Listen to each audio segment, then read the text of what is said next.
Keys to the Commonwealth, a podcast where we share the real stories of local community members who are using real estate to build personal wealth, along with tips and tricks from professionals across the industry. And now, your host, Landry Fields. Welcome back, everyone, to another Keys to the Commonwealth podcast. Today's episode is brought to you by Nova Insurance, where we love people through insurance, whether it's your business, real estate portfolio, home, auto, or life. We work as an independent risk advisors to find the best coverage and options that suit your unique needs. As an insurance advisor, obviously I work with a lot of real estate investors, realtors, etc., and I am very excited for today's guest and especially to hear his story. It's a unique one for sure. He is with Lifstyl Real Estate, born and raised in Barcelona, Spain. Yes, you heard that right. He received his degree from Georgetown College here locally and is married to his beautiful bride, Michelle, and together have Jaydin, Shoby, and Lydia. I'm pleased to welcome Edgar Saborit today to the Keys to the Commonwealth studio. Edgar, thanks for coming on the show, my man. Thanks for having me, Landry. I appreciate it. Absolutely. I know we got connected not too long ago, and obviously I immediately knew I wanted to have you on the show with your just story in general.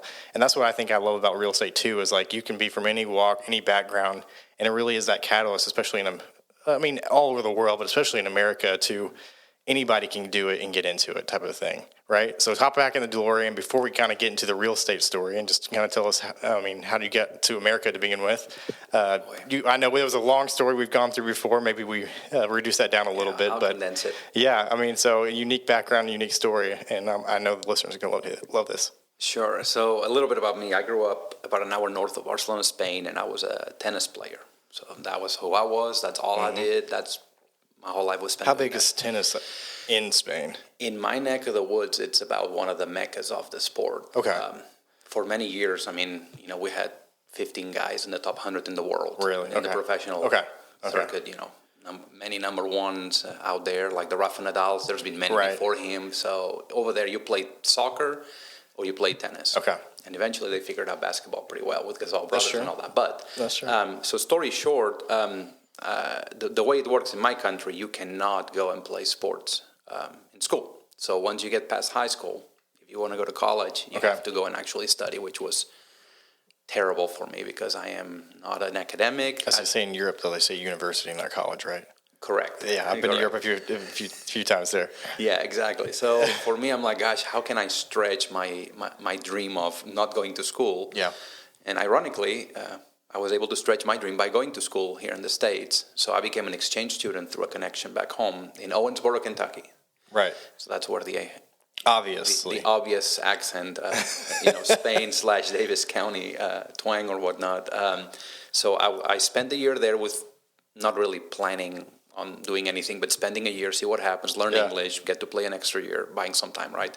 Well, then I got a tennis scholarship to go play at Georgetown College, which stretched my extension 4 more years. Okay. And then, wife, children, and 25 years later, here I am. And we talked a little bit about the story. This is, you can just Google map something, etc. You moved here, didn't know the language.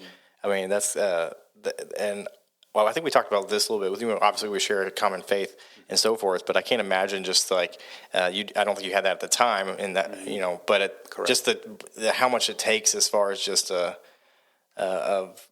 just boldness, taking life into your own hands as far as your own, path and choosing it and to kind of do that and jump over here like that. That's, it's a big deal. It's not a light You thing. call it boldness. I call it, blissful ignorance. I think I mentioned it to you before, but it seems like my life is just this series of massive life decisions and huge changes completely out of the comfort zone that it would petrify most people, but that's just all I know. That's how I've always operated, and that's just how, honestly, that's how God has always wired me to do everything. And it's kind of like I'm that dude that jumps in the pool and then figures out, well, the water's a lot colder than I thought, or it's burning up. Yeah. But until you do it, you don't know, and then I always pivot after the fact. Yeah. So, and I can relate for sure. And I think we both say we're blessed to be married to wives who balance us out from the craziness sometimes. Ideas. I know literally last week I went and pitched this idea to my wife. I'll have to tell you about after. And she was immediately like, no. And I'm like, okay, you're probably right. That's that's going to be a lot of work, and not so. It's important to have, I call them the breaker wives, because we're always driving real fast, and they're just like, dude, slow the freaking heck down. We've gone fast enough, and it's okay to have some peace and quiet. You're still going to get where you're getting. Yeah, that's right. Yeah. So, yeah. So, then, tennis scholarship, played at Georgetown College. Did you think about going to pro at all, or try that? Well, the reason I ended up here is because the dream of being pro died. So when you try to go to college in Europe, it's basically like, if you're going to try to make it by 15, 16, you stop going to school, you go to those academies, kind of what later on became like the IMG kind of a concept. Sure. We already had that there, but it was basically, you never went to class. Okay, I got just basically trained 6 hours a day, played tournaments all week, and you became a professional athlete in high school, basically. Okay. And then if you make it, so by early teens, you already know the path that's going to be the case. You have to be in it. Like, nobody makes it in their early 20s. Like, they have to be already kind of on the assembly line. Whereas America, you could play basketball and then switch to tight end, go to college, and be like, play 5 sports, and then they guess I can catch a ball, and now you're in the NFL. Yeah, exactly. I could have like 2 careers in sports where, back home it's hard enough to do one. So. Right.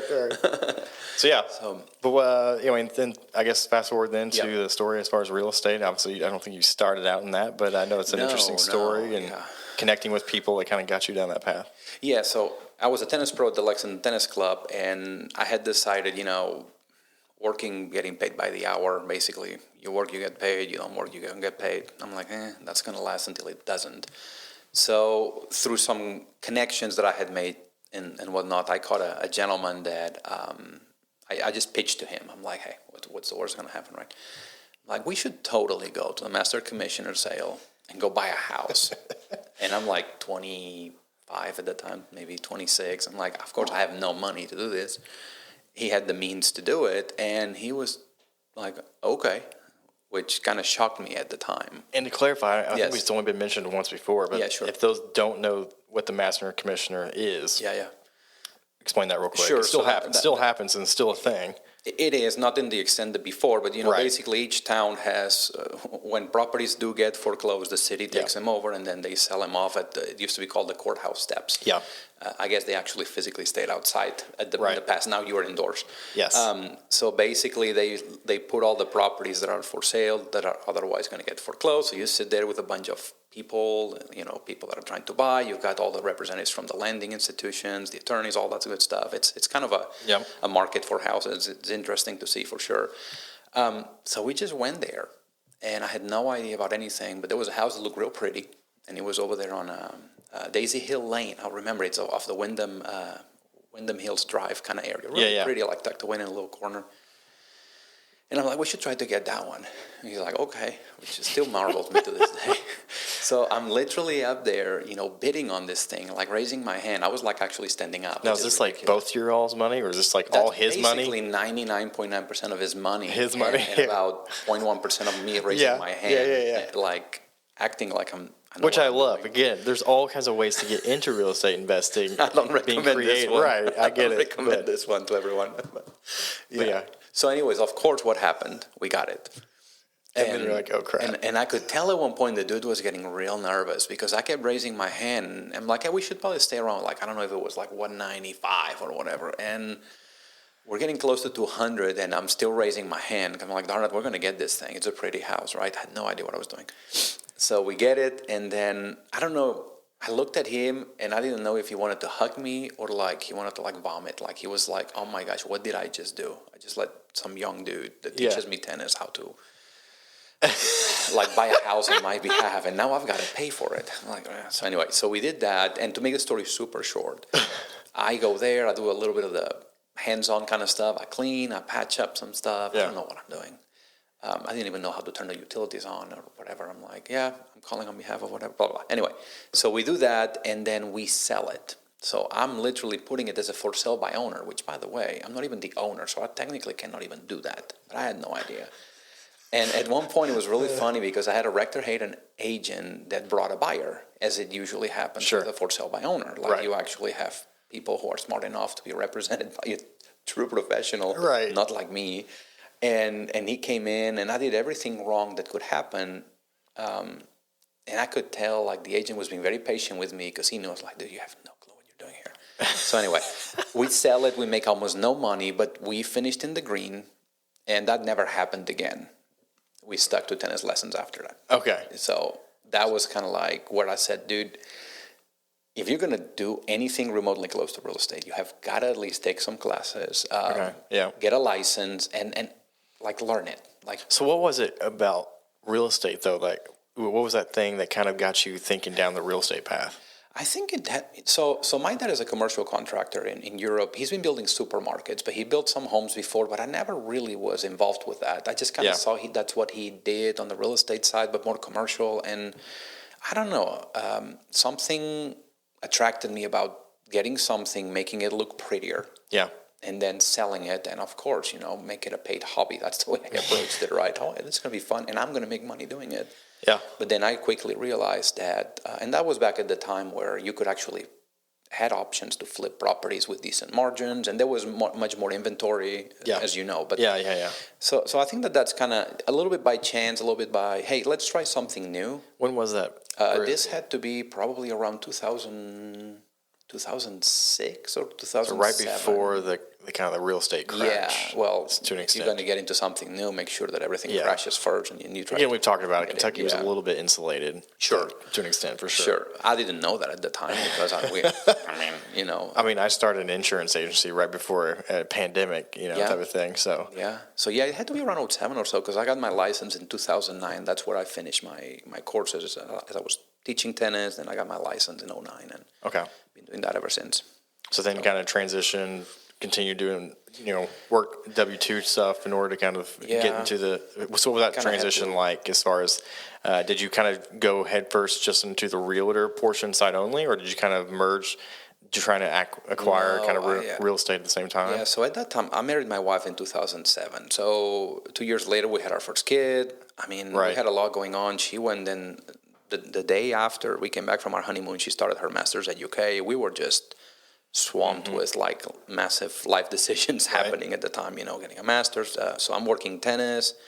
I'm doing real estate on the side. We're trying to raise kids. She's in school, all the time on top of working a 40-hour week. They had an internship in it. So we just had to transition into it. Plus, I was not any good at it. I went my first brokerage, I'm not going to talk bad about him because I like a lot of people there, but I don't feel like that's how you get somebody off real estate school and you coach them and you teach them how to become a professional realtor, a professional agent. It was more of that older model that some people still take. I think a lot of bigger companies stick to, where it's just like throw people into the wolves and figure out who comes out on the other side. Yeah, kind of thing. And I think, and the problem with that is, I think they're counting on your sphere, the people you know. But the problem with that is that you have to equip the people to do their job so they can help the people they know. And I didn't feel, and maybe part of that was I wasn't ready to be coached. that's very possible also. Yeah. But I didn't feel like the standard of how you get prepared to get into the professional field. Because, if you think about it, we're in a position to give advice about something that is incredibly expensive and arduous to put together sometimes. It impacts people's lives, where they're going to live, where they're going to go to school. There's so many things that ride in where you're sited, where your home base is. Yeah. And, having the ability to connect them with right insurance people, the ability to connect them with the right lenders to make sure that they understand, hey, this is the best for our family with the resources we're given. So none of that was an option at the beginning. And I keep hearing all the time the whole fake it till you make it. I think that's the biggest crock of crap that exists in this world, because I think that, yes, you have a time of learning, but faking implies that you don't have a clue what you're doing and that you're still doing it on your own. So to me, it's like learn as you're doing that. Yeah. But you have to do that with some sort of a mentor or somebody guiding you alongside. The whole fake it till you make it on your own, I think that's when people make disastrous mistakes that at the end of the day affect someone else, which tends to be their clients at that point. That's a great point about the mentors. We've talked, obviously, some about that, but it's definitely been people in my life, And it doesn't even have to be specific to what you're doing. Like for me, I've got some people now I kind of talk to about real estate and stuff like that, but more or less it was more just being a professional, working hard, having accountability for my own actions, personally responsible for my outcome in that sense. I was just actually with a group of men talking with Jacob Tammy, who was on, most people will know, on the UK football team. And he was talking about that being a pro, and they've taken that and he puts an acronym, personally responsible for our outcome. And, what we put in, what the outcome is based upon what we put into it. Yeah. And if we have people helping us, that's right. Otherwise if we're on our own, putting whatever we can into it, not knowing what we're supposed to put into it. And it's such a great feeling that I love being able to kind of give back. I'm like, who am I? I'm a new real estate investor, right? I'm no professional. Sure. I know insurance, that side of things for real estate. But, it's like, who am I to really know, been talking about real estate? And that's why the whole goal with this was like, don't really know how to give back, but let's people who are pouring into me and teaching me at the same time, let's try to give that back too at the same time. That's cool, Landry, because giving back has nothing to do with money most of the time. I mean, so much of it has to do with availability, being there for other people, kind of creating a band of people that you guys keep each other accountable. The whole, iron sharpens iron. And a lot of the times when you start and you mentioned you don't really know how to give back. I mean, I think that's the reason a lot of people don't get in the game in different ways, is they're afraid of what can I bring to the table, right? Yeah. It's like I've got all these people who are, and at least in our eyes, successful. They got their ducks in a row. They're able to have successful businesses. Everything looks, the Facebook picture looks fantastic, right? And then you're like, gosh, what can I do for them? And what we fail to recognize is that when people mentor, it helps the person mentoring a lot more sometimes than the mentee, because it kind of keeps you honest, it keeps you sharp, and it keeps you accountable to yourself. Because if you're helping somebody out, you're very much in a responsibility to give the most sincere and honest and loving advice you can give to someone, which means that you have to live it up. Yeah. So in a way... And to that point about you're talking about faking it till you make it and not liking that, I think that's so true from the standpoint of I think in that sense, when you try to take and do that model, you're not honest with yourself a lot of times, in the sense that I early on in different careers and stuff like that had to be I'm going to look like a complete fool here, right? But I don't know the answer to this question. Yeah. I have to have the answer to this question, and I've got to ask this. I remember specifically early on in one of my careers, and but raising my hand in front of a room of other people in my same profession and asking the most generic, what is 2 + 2 type of question. Sure. That I'm going to look like a complete idiot right now, but I'm I got to know some of these things, and and being able to be honest with myself, humble yourself, kind of this thing to say, hey, I don't have it all figured out. I need that assistance. I need to be able to speak up and say, hey, who's going to help? And to that point, I've found that a lot of people in certain industries that you are in, we think of them as competitors, but a lot of times there's so many people willing to pour into us, even though we would be maybe technically considered competitors in different fields and stuff like that too. No, 100%. And two things on that. It's funny you say this about asking the insurance 101 question in front of a room of insurance people, right? But the funny I didn't say it was insurance. Oh, either way. Could be. It could be, right? Yeah, maybe by now you know a few more answers, right? But what's cool about that is, and I'm sure at the time it didn't feel that way, you probably asked the question that many people did not have. They had too much pride to ask themselves, and they'd rather go home and be like, what the heck is the answer to that basic thing, right? Yeah. But they were afraid to ask. So I think people appreciate that. So and YouTube, can give you a lot of answers these days you didn't have. But at the same time, you still need somebody to just be it can't teach you everything. You still have to humble yourself, and I don't know it all. Pride will get in the way every day of your life if you let it. Yeah. It still does, but some of us were getting better at it. So you had the first flip. Yeah. You were in the green. Yep. But then it kind of started to itch, and you're like, I got to figure out more about this industry. Yeah. Kind of again humbling yourself in that sense, and be like, let's figure this out. You got licensed, got into real estate. Yeah. So, as far as your current portfolio right now, have you continued the flipping side of things, or have you done some holds on that, or done any commercial stuff? Yeah, that's a good question. So I've made a lot of mistakes with my investor side, and the reason is because I was doing it very much on my own. Yeah. And I'm sure most people that have been on this podcast, and I've heard it, is, gosh, I wish I had held on to a lot more than I flipped. Sure. 'Cause I think I've done 13 flips now successfully, and to be honest, I would have probably kept at least 10 of those if I could. Yeah. In spite of the crazy, appreciations of the last year and a half or two, they were just good properties that were bought at a good price. I finished them up nicely, and they would have made tremendous long-term stuff. And when I started, I did not take into account the tax piece nearly as much as I should have. Once again, that's because... Speak to that. You're talking about the short-term holding just the whole taxes. just the that. capital gains on stuff that you hold for less than a year. I mean, you get taxed pretty severely on that stuff where, over time you're able to just reduce that tax liability so much, and then just the depreciations you can take, all the expenses you get to write off on that stuff. I mean, if you're really looking, somebody was talking about the difference between income and wealth. I mean, wealth is just a long-term thing, right? And you do not get wealth by flipping short-term only. I mean, you're just generating income. Yeah.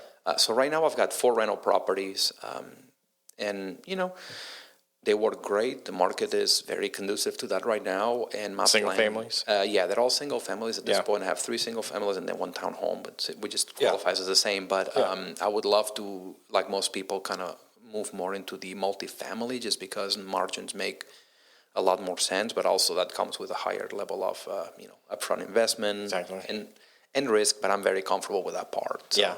But that's something that I'll probably partner up with one of my 2 guys with, just because I feel like the starting number to get that to make sense.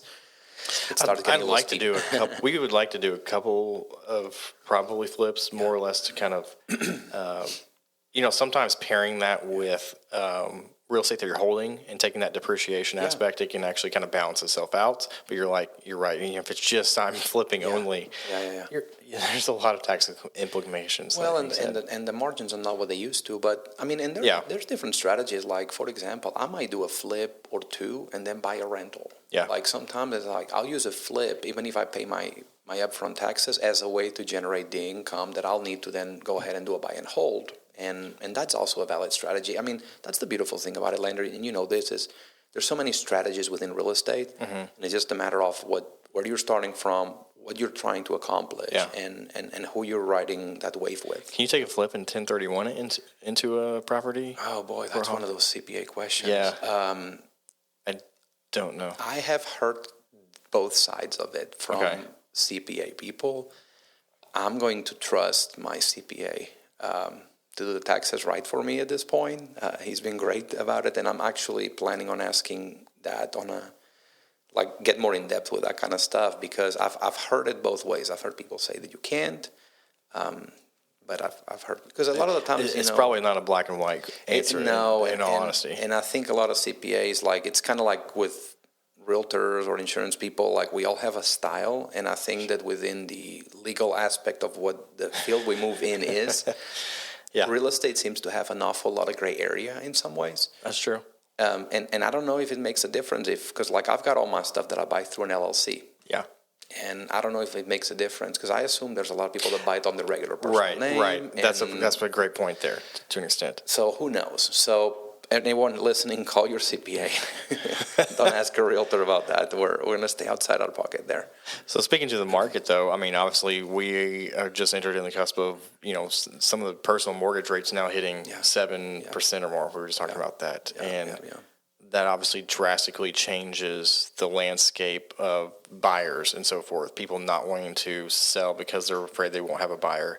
The amount you're able to afford, being, cut 20, 30, 40% from, the house you would, the cost that it wouldn't have had, that much more of an increase to afford the house that you could have gotten a year ago. Yeah, so, 100%. Dive into that a little bit, what you're kind of seeing in the marketplace right now. As I was sharing before we got on the microphone here. Yeah, exactly, before the red light came on.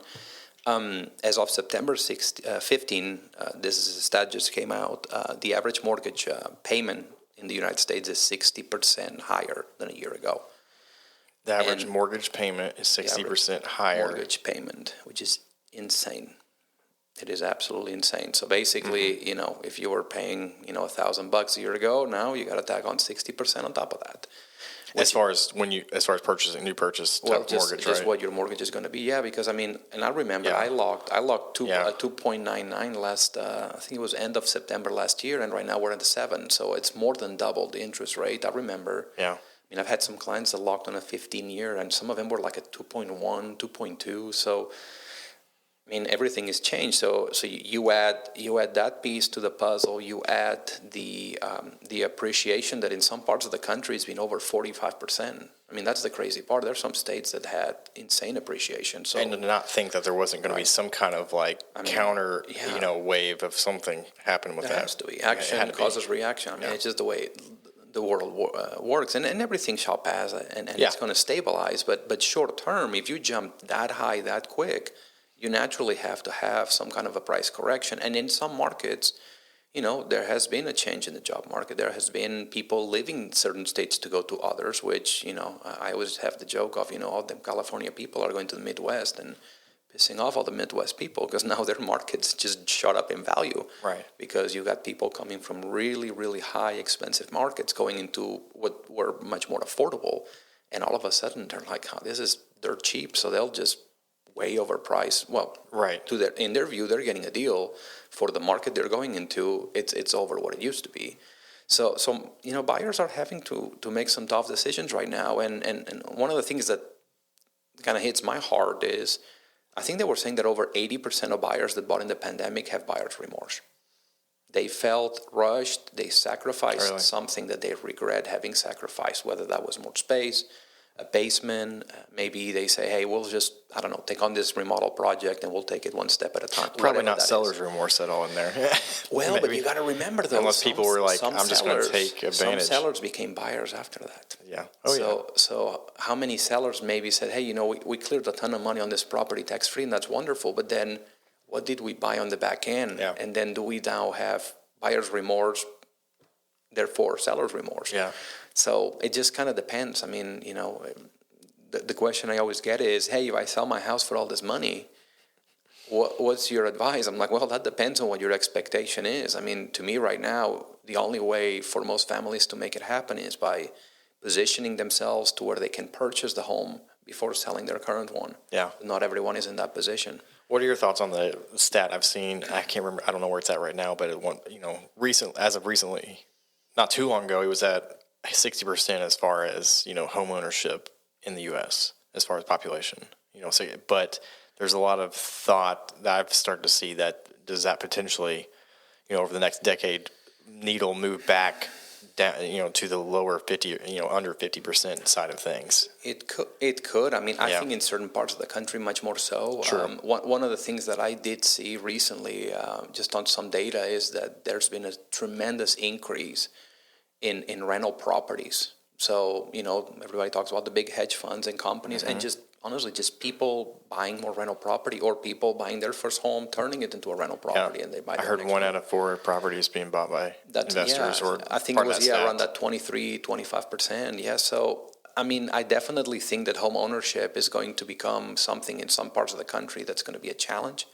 I think ultimately we're a very stable market here, and we always have been, even back through the big crash of 07, 08. But and our average price point has remained relatively low in comparison to the rest of the country.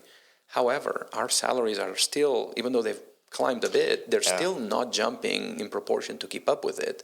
But we do have some advantages, like low sales tax. Overall, we're still in a decent place, but there's definitely going to be an effect that's going to multiply. And a lot of people are seeing that out of state and moving to this area. I'm sure I see it. I know you probably see it from clientele. Yeah. And it makes sense. We're in a stage right now where, and this is just a global thing. Europe, they're struggling with their economies too.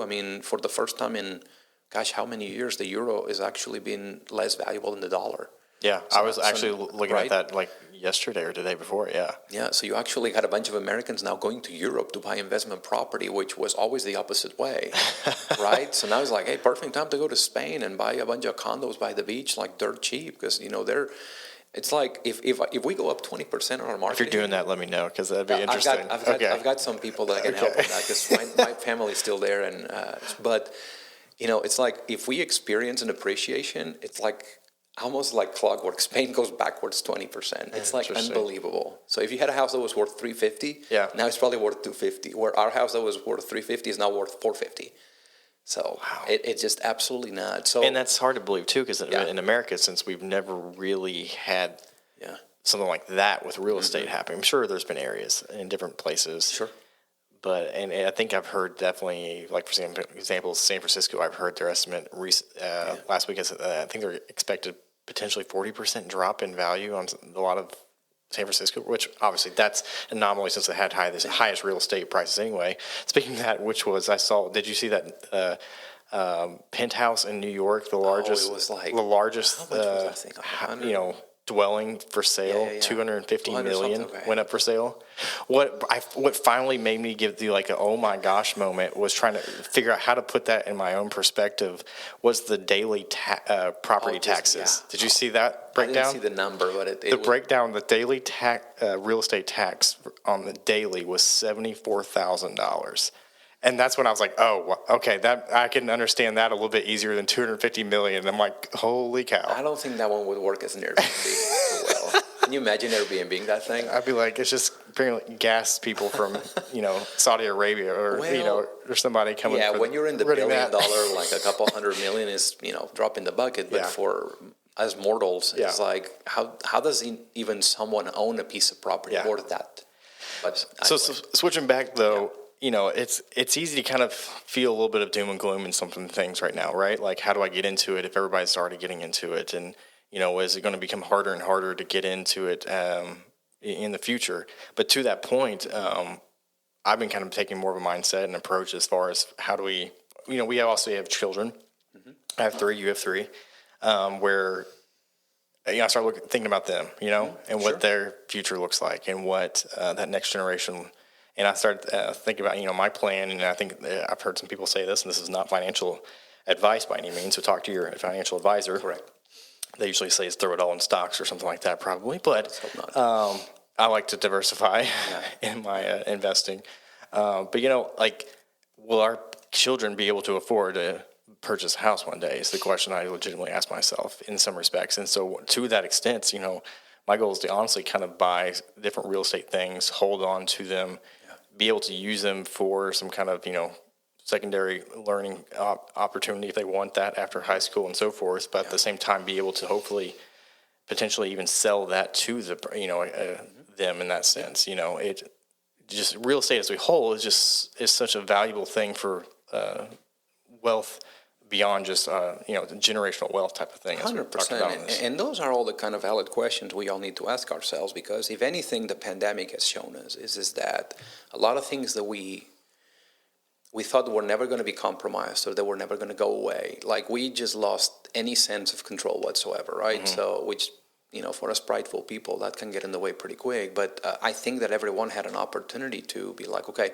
how do we move forward from here, and how do we approach our lives? Are we going to live on a budget? Are we going to basically focus the way we live? And your strategy of some long-term holding and thinking about the kids and worrying about their affordability and all that. I mean, it's very legit. And I told my wife, I'm like, listen, I look at every rental property as a savings account on steroids for us. Yeah. And the amount of ability that we have to do things with from the leveraging standpoint on these suckers. I mean, we can hold them forever. I mean, in fact, I'm getting to a point where I'm starting to believe that I might not even actually ever sell any of them, because if you hold them long enough and they're fully depreciated, your tax implication is going to be gigantic unless you then, you do an exchange or whatever. But the point being is, I told them, like, guys, if we ever got in trouble, we would be better off like borrowing on the money or refinancing it again as opposed to selling it and taking the money tax-free out. I'm like, imagine that at some point we had to pay for that daughter's wedding one day, which I dread, or whatever. Right. Like, you just have all these things that are available for you that, and I'm far from a stock guy, but I'm like you. I mean, to me, the real estate has a piece from the tax advantage that seems to be much more robust than any time that you're dealing with any kind of buying and selling of stocks. And I think that everyone should sit down with a good financial planner and decide what makes sense for them. But I kind of lean much heavier on the real estate piece, because, like you said, I mean, what if at some point we needed to provide housing for our kids as they're starting their journey. Maybe their families, whatever, and you've got something there that's available, where it can just serve as either you either gift it to them or sell it to them, or they can pay a reduced amount of rent until they get on their feet, and it's just such a vehicle and a tool to provide options. And taking that into your own hands rather than just trying to figure it out and relying on whoever. 100%. Because I tell people, I'm like, guys, I mean, I know it's a tough time, but here's the thing: you will never, ever, ever have a saying as long as you remain a renter. Yeah. Ever. And it's not just about the numbers; it's about the opportunity. I mean, you do not get to ever fully set roots anywhere, in my opinion, if you are a renter. Yeah. That's just my opinion. I mean, just owning something that is yours is a different way of approaching life. I mean, it's something that you worked for, that's yours. You still now have to go and tell the landlord that your HVAC went out. Yeah. Which, and again, back to kind of giving back, and with the whole podcast, like, you start, I think people are also starting to realize, like, the idea of like a college degree or what is taught in school half the time is not really serving me or teaching me about money most of the time. Obviously, that's a whole podcast in and of itself, right? I might take a long seminar. Oh yeah, I would tend to agree with that too. Right. But like, you're like, what if I just had learned about just the way money works, or the way taxes work and real estate works, and other, starting your own business works. Like back, I'm grateful for the time I had, in businesses and so forth like that. It taught me a lot about, sales, about being a people person, speaking to people, talking to people, communicating, working with people. But, I just, this next generation, I really have a passion for that, as far as, and I think it's really cool. Like, hopefully, as being an actual realtor, being able to kind of speak into people with that as well. But any thoughts about that? I think that I'm not going to say that I pity the generation of our children, but man, some of the challenges that they're facing just in life in general, the social media, the constant access, you make a bad decision and it's on the web forever, like just the amount of pressure that they feel and the amount of just distraction that out there, it's hard. And I think money, education, everything is just changed. It's different than when we had it, and we need to pivot with that, and we have to. I know as a dad, I try to make sure that I do not do the typical "when I was growing up, son," like that, kind of comparing my upbringing with theirs, but just empowering them with information so that they can make the best decisions. Because the world's going to tell you to go right, I tell them go left as far as you can. If they tell you to go up, go down. And there's been, especially with COVID and being locked down, it was not to get into that conversation, but obviously there's been a lot of, I think, for parents like us, like fear of like the impact on that. And I think that's genuine for sure. Very. However, I think there's hopefully a positive way to look at it, in that through times of difficulty and learning to overcome and persevere, that's what I think a lot of times, like I probably argue that next generation was potentially lacking maybe sometimes in some respects, that hopefully that does produce a perseverance, good outcome that, that only teaches you, again, the whole pro aspect, right? Producing or not, putting into what we get out kind of a scenario. Yeah, hardship always, just look at some of the companies, how they approached COVID and how strong they came out from it. Mm-hmm. They changed culture. Guys, Domino's got good at pizza all of a sudden, right? Like they did this huge revamp, and they're killing it. It was not good when I was younger. Like no one wanted terrible. Domino's. And now I'm like, I'd rather not eat, right? And then I'd rather have Domino's now. Chick-fil-A. They could have literally run like the vaccination clinic, like logistics for the country, and they would have knocked it out and like, no, hey, this is how you do a line, dude. This is how. So there's always greatness that comes out of hardship, and it's a matter of perspective and approach. Are you going to look at this as a curse or a blessing, right? And if you look at it as a blessing, it still might be hard, but but you have a new opportunity to start again. If you get caught onto the negative of this happened, they took away this, it's awful. Doom and gloom leads to Eeyores in the world, and we need more Tiggers and not Eeyores in the world. We need people that are wanting to move forward and that are going to take a chance, because anything worth doing requires risk and focus. Yeah, you have to be present. And just because you fail at it doesn't mean that you stop too. Because as an entrepreneur, 100%. I don't know how many ideas I had that failed, obviously, right? Maybe they were just not the right ones, but that, you know, you only need a couple to stick in some respects. Absolutely. Or doesn't mean to keep not keep having good ideas or not having ideas in general and so forth. So. And I look at it this way, failing means you actually did something. Yeah. Inaction to me is always going to provide a lot of regret. Yeah. It's like, gosh, should I have, or whatever. What if, like people that live and define their lives with all the shots they didn't take, right? Yep. Maybe I've taken too many and I need to slow back down. And that's why we have great wives to help us. Correct. That's why we got a good CEO at the house that manages properly. But I still think that you have got to be willing to take the shot, and with life. Because every person that's I know you know this. Every person that up in there in age, retired, or that great generation that is in their 60s to 90s type of thing, they all would say their only regrets is something they didn't do. That's exactly right. Right. So, and I can't be that person when I get there. I want to take my shots. Take the shot, Landry. I try to take my shots with professional music. I'm grateful for unanswered prayer. That's another story for another day. But I don't regret it. And that taught me so much about different things and entrepreneurship at the same time. But good for you. As far as to wrap up, as far as Kentucky, what are some of your favorite things to do in Kentucky when you're not pursuing real estate? Oh man, I love Kentucky, and being a foreign dude that had my parents visiting once, twice a year for over 20 years, I've literally gone to so many little pockets all over the state because I had to find tourist sites for them to visit. From like Carter Caves to like the Mammoth Cave, which is I forget awesome. about Carter Caves. Honestly, Caves is money. I forget about it. There's so many amazing.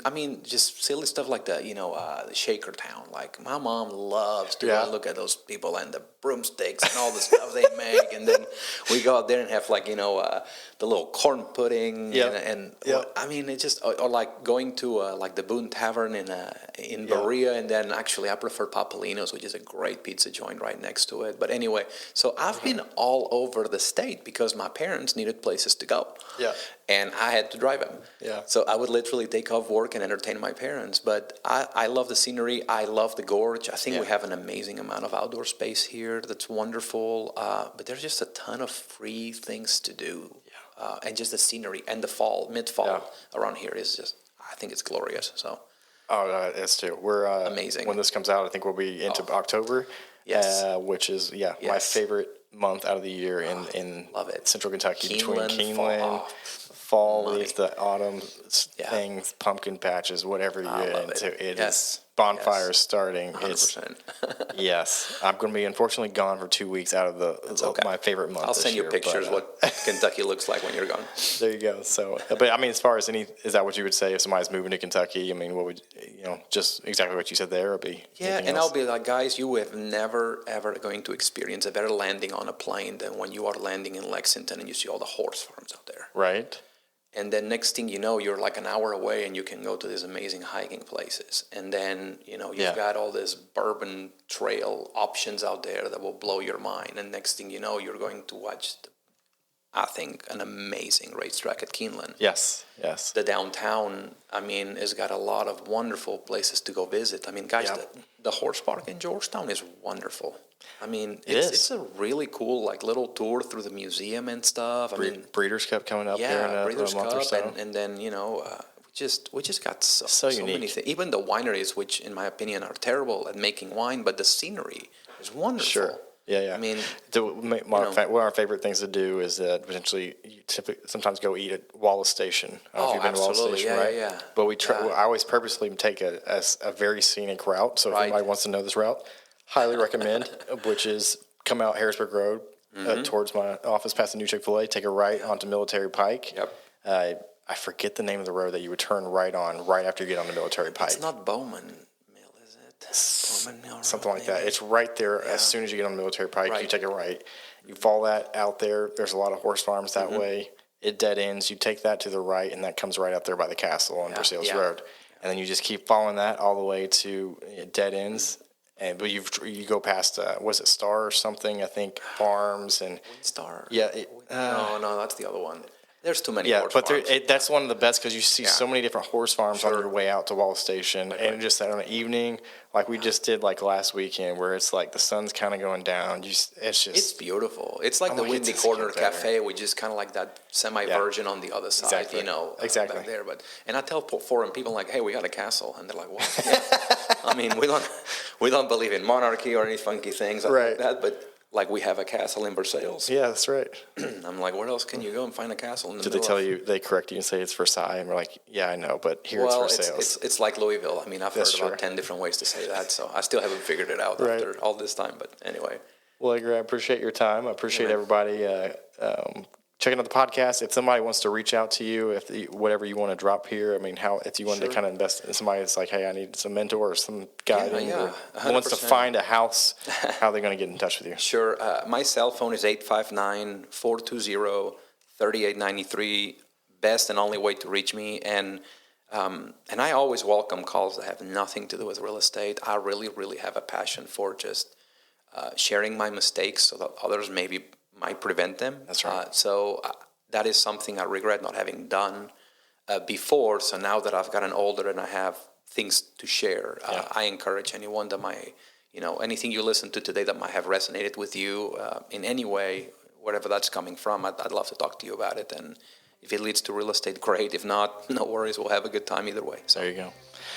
Check us back next week for another episode of Keys to the Commonwealth podcast. We'll see you then. Make sure to subscribe. Edgar, appreciate you coming on. Thanks for having me, buddy. Appreciate you.